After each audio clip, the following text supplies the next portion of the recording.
हिंदुस्तान में अब एक नया त्यौहार मनाया जाता है और ये त्यौहार साल में एक बार नहीं बल्कि कई बार मनाया जाता है। इस त्यौहार का नाम है मस्जिदों पर पथराव, मुसलमानों पर हमला। जी हां, आपने सही सुना। देश के मेजॉरिटी समाज का जब भी कोई त्यौहार होता है, खा इनका त्यौहार होली हो, दीपावली हो, शिवरात्रि हो, दुर्गा पूजा हो या कोई और मौका हो, उन त्योहारों को मौका पर इनके जो जुलूस है वो मस्जिदों के सामने से गुजरते हैं, मुस्लिम मोहल्लों से गुजरते हैं। पुलिस की दी गई परमिशन के खिलाफ इनका जुलूस जाता है और फिर मस्जिदों के सामने जाकर हुड़दंग मचाया जाता है, आतंक मचाया जाता है, पथराव किया जाता है, मुसलमानों की दुकानों को तोड़ा जाता है, मुसलमानों के घरों पर हमला किया जाता है। उसके बाद ही इनका जुलूस मुकम्मल हो पाता है, वरना इनका त्यौहार पूरा नहीं होता। देश में आजकल जब भी कोई त्यौहार होता है, जब भी इनका कोई जुलूस निकलता है और उस जुलूस के हवाले से, उस त्यौहार के हवाले से देश के किसी इलाके से अगर यह खबर ना आए कि वहां कोई तनाज़ो हुआ है, कुछ हुआ है, अब यह पॉसिबल नहीं है। जब भी कुछ होता है देश के किसी न किसी कोने से यह खबर ज़रूर आ जाती है कि वहां मस्जिद पर इन्होंने पथराव किया, वहां मुसलमानों के घरों पर पथराव किया, या दुकानों में आग लगी, या एक तरह से वायलेंस हुआ, तनाज़ो हुआ, पुलिस को दौड़ा दौड़ा कर मारा गया। इस तरह की खबरें अब ज़रूर आ जाती है और इसलिए मेरा मानना है कि अब एक नया त्यौहार इन लोगों को मनाना चाहिए। ये इस त्यौहार का इनको नाम ही रख देना चाहिए, होली या कुछ और से बदल कर कि मस्जिदों पर पथराव करो, मुसलमानों पर हमला करो। 14 मार्च को जब होली मुकम्मल हो गई तो देश के बहुत सारे मुसलमानों ने सोशल मीडिया पर लिखा कि अल्लाह का शुक्र है कि इनका मंसूबा नाकाम हो गया, इनका प्लान नाकाम हो गया। इन्होंने मंसूबा बनाया था, मीडिया ने पूरा किरदार निभाया था मस्जिदों पर पथराव करने का, दंगा कराने का, फसाद कराने का, लेकिन ऐसा कुछ नहीं हो सका। हालांकि अब लगातार खबरें सामने आ रही है देश के अलग अलग इलाकों से कि किस तरह होली के नाम पर इन लोगों ने गुंडागर्दी की, मुसलमानों पर हमला किया, मस्जिदों पर पथराव किया। इस हवाले से एक तफसीली रिपोर्ट हम पहले आपको बता चुके हैं उस वीडियो में कि कहाँ क्या कुछ हुआ। उसके अलावा भी देश के कई इलाकों से कुछ दूसरी खबरें आई है और खबर यहाँ तक है कि होली की वजह से एक बेगुनाह की मौत तक हो गई है। एक को इतना मारा कि उसकी जान एक खातून की बहादुरी की वजह से बच गई, वरना उसकी भी जान जा सकती थी। इसके अलावा भी देश के अलग अलग इलाकों से बहुत ही भयानक और शर्मसार कर देने वाली खबरें सामने आई है। आगे आपको पूरी तफसील बताएंगे, लेकिन उससे पहले ये वीडियो देखिए। मिलत टाइम्स को चलाने के लिए, इसको कंटिन्यू रखने के लिए हमें आपके ताउन की अशद ज़रूरत है।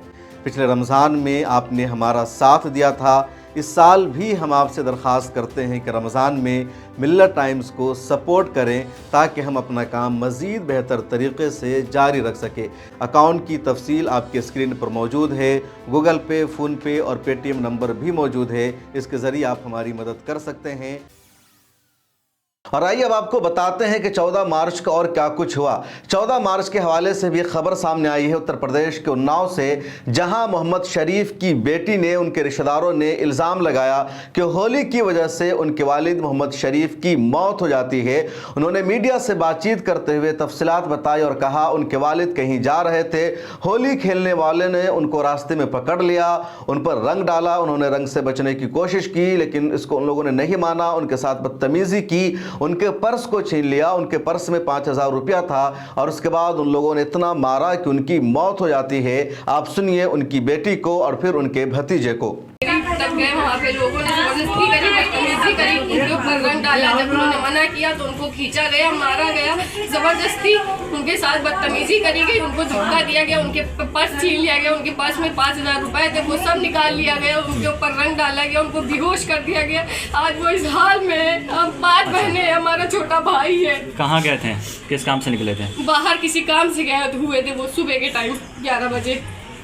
क्या मारपीट भी हुई उनके साथ, कोई निशान वगैरह? जी हाँ, मारपीट हुई, उनको मारा गया, उनको खींचा गया, उनके साथ बदतमीजी करी गई। वो जा रहे थे चच्चा ऑटो से, तो रंग चल रहा था तो उन्होंने सोचा कि हम उतर जाएं और मना कर दें कि रंग न डालो। उन्होंने उतर के मना किया कि रंग न डालो, ऑटो वाला रुका रहा। फिर वो लोग बदतमीजी करने लगे, गालियाँ बकने लगे, रंग बच्चे डालते रहे। हम गए, बीच बराव कराने लगे, हमने कहा चच्चा पर रंग न डालो भाई, वो जब मना कर रहे हो तुम रंग डाल रहे हो, लेकिन वो माने नहीं। खैर हमने चच्चा को कहा चलो अच्छा जाओ, बैठो ऑटो पे जाओ, ये वो त्यौहार है। हम वापस आ गए, फिर वो बैठ गए जब ऑटो पे तो उन्होंने दौड़ा लिया उनको और तिराहे पे ट्रांसफार्मर के पास खींच के ऑटो से उनको थप्पड़ों से मारने लगे और कलर डालते रहे, बच्चे कलर डालते रहे, वो थप्पड़ों से मारते रहे। बताइए। ये कौन लोग थे? एक किशन था, किशन का भाई था, किशन के भाई का नाम नहीं मालूम, और रामपाल का लड़का था, राजपाल का बेटा रामपाल था। किस बिरादरी के हैं? तो मोहम्मद शरीफ की बेटी और उनके रिश्तेदार साफ साफ कह रहे हैं कि मोहम्मद शरीफ की जो मौत हुई होली खेलने वालों की वजह से हुई है, क्योंकि उन पर होली का रंग डाला गया, उन्होंने एतराज़ किया तो उनको मारा गया। दूसरी तरफ उन्नाव पुलिस का कहना है कि हार्ट अटैक से मौत हुई है मोहम्मद शरीफ की, होली का इससे कुछ भी लेना देना नहीं है, क्रिमिनल एंगल नहीं है। अब पुलिस को भी सुन लीजिए। कोतवाली सदर क्षेत्र अंतर्गत हुई घटना के बारे में अपडेट ये है कि शव का पोस्टमार्टम और डॉक्टरों के पैनल से वीडियोग्राफी करवाते हुए कराया गया है, जिसमें मृत्यु का कारण कार्डियक अरेस्ट आया है और शरीर पर कोई किसी जाहिर चोट के निशान नहीं है। अन्य आवश्यक बिंदुओं पर गहनता से जांच की जा रही है और अन्य आवश्यक विधिक कार्रवाई की जा रही है। पुलिस की बात आपने सुना, पुलिस साफ साफ कह रही है कि हार्ट अटैक से मौत हुई है। जो रिपोर्ट आई है उसका होली से कुछ भी ताल्लुक नहीं है, लेकिन पर्दा के पीछे की सच्चाई यह है कि जब भी कुछ गुंडागर्दी होती है, किसी की मॉब लिंचिंग की जाती है, किसी बेगुनाह को मारा जाता है, तो पुलिस इसी तरह का बहाना तलाश करती है या पुलिस इस मौत को हार्ट अटैक की वजह करार देती है, कुछ और बता देती है, ताकि असल मुजरिमों को गिरफ्तार न किया जाए, जो असल आरोपी है उनके खिलाफ FIR न करना पड़े। और उन्नाव पुलिस भी यहाँ पर यही काम कर रही है। ये तो उन्नाव का मामला था, यूपी का मामला था।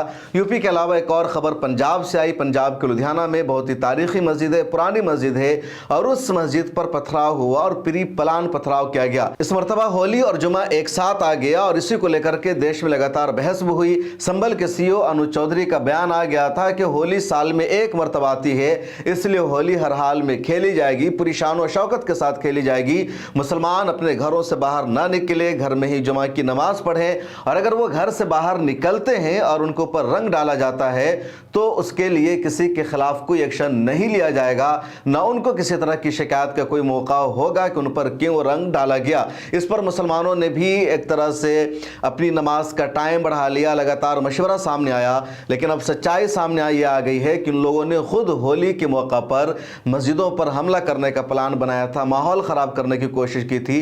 प्रशासन ने कई जगह जिम्मेदारी निभाई और कई जगह मामला को ठीक कर भी लिया गया, लेकिन हर जगह मामला ठीक नहीं हो सका। अब पंजाब के लुधियाना से खबर सामने आती है, जहां एक मस्जिद पर इन लोगों ने बाज़ाब्ता पथराव किया, और एक मरतबा पथराव नहीं किया बल्कि 2 मरतबा 3 मरतबा किया। सबसे पहले लुधियाना में प्लान था जुमा की नमाज के दौरान मस्जिद पर पथराव करने का, नमाजियों पर हमला करने का, उन पर रंग डालने का, मस्जिद में भीड़ को लेकर के पहुंचने का, लेकिन पंजाब पुलिस ने जुमा की नमाज में पूरे इलाका को बैरिकेड कर दिया। होली के जुलूस को मस्जिद तक नहीं आने दिया। जुलूस का एजेंडा था कि मस्जिद जाना, और मस्जिद तक जाने के लिए जुलूस ने पुलिस के साथ भी धक्का मुक्की की, बदतमीजी की, लेकिन पंजाब पुलिस ने पूरी जिम्मेदारी निभाई और होली के जुलूस को मस्जिद तक नहीं पहुंचने दिया। और इस तरह होली का जो जुलूस था वो होली खेल करके चला गया, मस्जिद में नमाज भी जुमा की हो गई और सारे लोग अपने घरों को चले गए। उसके बाद किसी को अंदाजा नहीं था कि दोबारा ये जुलूस मस्जिद पर हमला करने आएगा, पथराव करने आएगा। पुलिस भी वहां से हट जाती है, बैरिकेडिंग को भी हटा दिया जाता है। फिर असर की नमाज के टाइम यानी 5 बजे ये लोग पूरी प्लानिंग करके, मनसूबा बंदी करके आ जाते हैं उस मस्जिद पर और चारों तरफ से पथराव शुरू कर देते हैं। पुलिस को जब खबर मिलती है, पुलिस वहां पहुंचती है, लेकिन पुलिस की बात भी लोग नहीं मानते और पूरी तरह मस्जिद पर पथराव किया जाता है, मस्जिद पर हमला किया जाता है, नमाजियों पर हमला किया जाता है। 10 से ज़्यादा नमाजी ज़ख्मी हो चुके हैं। ये सब असर की नमाज के दौरान इन लोगों ने किया। फिर पुलिस ने किसी तरह हालात पर काबू पाने की कोशिश की, इनको वहाँ से वापस भेजा गया, लेकिन ये लोग इस पर भी बाज नहीं आए। इन्होंने फिर प्लानिंग की, मस्जिद पर हमला करने की, पथराव करने की।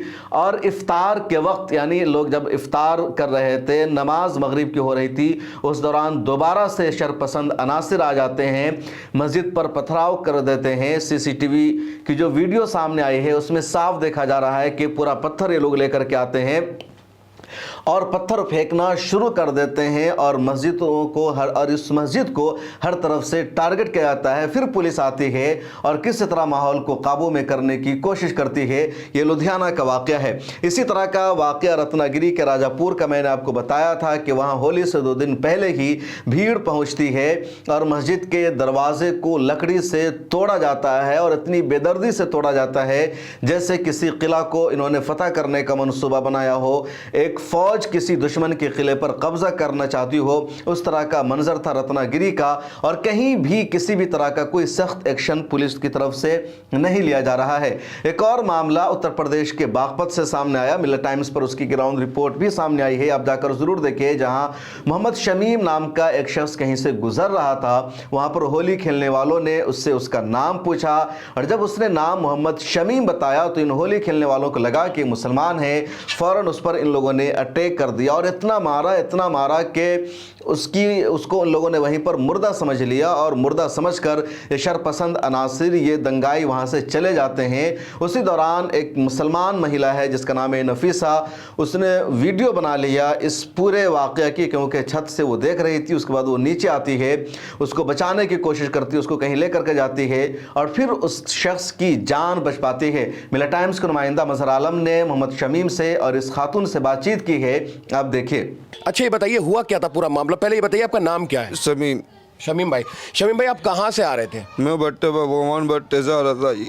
अच्छा सामान लेके लिए 2 बिहारी भी थे मेरे साथ। अच्छा बीच में उन्होंने घेरा मेरे को। अच्छा वहाँ पे वहाँ पिटा, उन्होंने वहाँ से छूट गया, मैं भागा उनसे जी गिरेज भट्टे पे जी। वहाँ बजाया पैर। अच्छा हाँ पैर भी, उससे बाद में याद ली कहाँ पड़ा मैं कहाँ नहीं। अच्छा, क्यों मारने की वजह क्या थी? ऐसा क्या हो गया था, क्यों मारा था? पता नहीं जी, क्या गाली कच्ची गाली बकी थी उनने लड़की की मेरी। अच्छा, आपकी लड़की गाली बकी थी? हाँ, क्यों गाली दे रहा था आपकी? जी कच्ची कितने गाली। बच्चे हैं आपके? 7 है जी। 7 बच्चे हैं आपके? जी। अच्छा, तो कितनी बेटियां हैं, कितने बेटे हैं? 3 बेटियां 4 बेटे जी। 3 बेटियां 4 बेटे। भट्टे पे काम करते हैं आप? जी। मजदूरी करते हैं भट्टे जी। पे? अच्छा, ये बताइए क्या मतलब कितने लोग थे वो? वे दो गाड़ी पे थे, बाइक पे 2 जने, और इको भर रही थी पूरी की पूरी इको। तो आप उनमें से किसी को जानते हैं? हाँ, ये पहचान लूंगा जी मैं। किसी को पर्सनली नाम से जानते हैं? क्योंकि आप नाम आ रहा है जी, वीडियो में आ रहा है जी, उनका नाम आ रहा है जी। अच्छा, तो ये आपके ने जो एप्लीकेशन दी है पुलिस में जी, पुलिस ने क्या आश्वासन दिया है आपको? पुलिस ने ये किया जी, परसों को तुम्हारी रिपोर्ट आ जाओगी, वे आज उठ जाएंगे 2 बजे के बाद में। अच्छा, आज कार्रवाई हो जाओगी 2 बजे के बाद में, 2 बजे तक ड्यूटी होगी पुलिस वालों की। तो उन्होंने आप पे किस किस चीज से वार किया? ईंटों से वार किया, डंडों से वार किया, कैसे वार किया? पहले जी लात गुट बजाई, ईंट बजा रहे थे वे, फिर भी ये पता लिए बहुत तलवार ही ली। अच्छा जी। अच्छा, वीडियो में देखा जा रहा है नाम पूछ रहे हैं आपसे, अपना नाम बता, नाम बता। नाम क्यों पूछ रहे थे? नाम लोग कहते बहुत मुसलमान लेगा। अच्छा, मुसलमान भी कह रहे थे जी। और कहाँ आपके वार किए उन लोगों ने? ये बार का ये हाथ नहीं उठ रहा मेरा। तो मैंने एक बार मैं दिखाऊंगा कि इनके बाह पे देखो आप, जिस तरह से ईंटें लगातार बचाएंगे। सिर में चोट है, टांग में चोट है, पेट में भी लात वीडियो में आप। क्या नाम है आपका? नफीसा, जब ये पूरा मामला हुआ, शमीम को जो लोगों ने पीटा है और बहुत बुरी तरीके से मारा, ईंट से उसको पूरा फोड़ के फेंक दिया है, उसके सिर में चोट लग रही है, आपने कैसे पूरा मामला देखा था? जी हाँ, मैंने आवाज़ सुनी और आवाज़ सुनने के बाद हम बाहर निकले। पहले तो मैंने दराज में से देखा था, तो वहाँ से दिखा वो व्यक्ति भाग के आ रहा था, और भागता उसके भागती तरह जैसे वो भाग रहा था तो उसके पैर में ईंट मारी। अच्छा। ईंट मारने के बाद वो गिर गया, लौट गया। जब वो लौट गया तो उसके वे थे 4 जने थे और 2 बाइक पे आए। मैंने सोचा कि ये जो पीटने वाला व्यक्ति है, वे जो 2 बाइक पे आए थे, मैंने सोचा ये इसके साथ होंगे, ये इसे बचाएंगे। तो वे बचाने के बाद बचाया तो उन्होंने है नहीं, लेकिन उसके बजान लग गए वे भी। अच्छा। और तो मेरे बस की कुछ था तो है नहीं, मैंने उनकी वीडियो बनाई और मैं रोने लगी, क्योंकि वे उसे ना बहुत बेदर्द होकर मार रहे थे, ऐसे मार रहे थे जैसे कोई डंगर को मार रहा हो। मेरे पे बहुत जोर पड़ा था, लेकिन मैं कुछ नहीं कर पाई उस भाई के लिए। लेकिन मैं उसके फिर पास गई, वो धूम में पड़ा हुआ था, उसका सिर भी इतना बुरा हो रहा था, बहुत ज़्यादा। मैंने उससे फिर उनने कहा कि बाजी मुझे छाँव में लुटा दे, लेकिन मैं लुटा नहीं पाई, क्योंकि वो भारी शरीर था, मेरा खुद का भी भारी शरीर है। तो मेरे बच्चे भी बुलाए, वो हम पे उठा नहीं।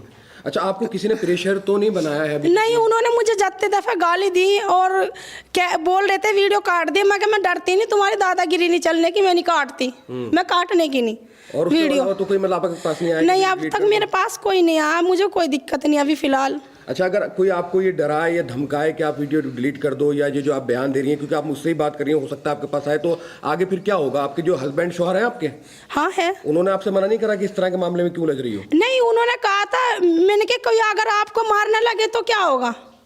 मामला इतना ही नहीं है बल्कि इसके अलावा एक और मामला बिहार के सीतामढ़ी से सामने आता है, जहां नानपुर के एक गांव में होली के दहन के लिए किसी की लकड़ी को काट दिया और जब लकड़ी को काटा गया तो जिसका वो दरख्त था उसने विरोध किया। उसने कहा कि तुम क्यों इसको काट रहे हो, और उसका नाम था राम शकल राव।